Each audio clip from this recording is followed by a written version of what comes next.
Iran Israel যুদ্ধবিরতির পর অনেকটাই শান্ত ছিল ইসরায়েল ভূখণ্ড। এ সময় ক্ষেপণাস্ত্র আতঙ্ক কিছুটা হলেও কম ছিল ইসরায়েলবাসীর মধ্যে, কিন্তু সেই শান্তির ঘুম আবারও যেন নষ্ট হতে চলছে। শুক্রবার স্থানীয় সময় রাতে তেল আবিব, জেরুজালেম ও ডেড সি অঞ্চলে একযোগে বেজে ওঠে বিমান হামলার সাইরেন।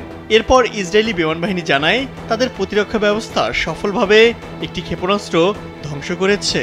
জানা যায় ইয়েমেন থেকে ছোড়া একটি ব্যালিস্টিক ক্ষেপণাস্ত্র ইসরায়েলের আকাশেই ভূপাতিত করেছে দেশটির সামরিক বাহিনী।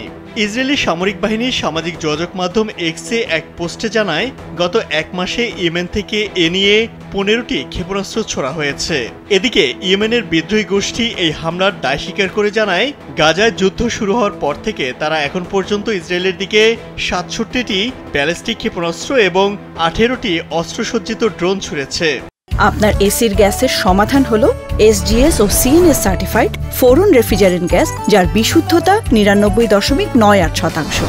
ফোরন, শান্তি যেখানে, নিঃশ্বাসে। তবে সর্বশেষ এই হামলায় এখন পর্যন্ত কোনো হতাহত বা ক্ষয়ক্ষতির খবর পাওয়া যায়নি।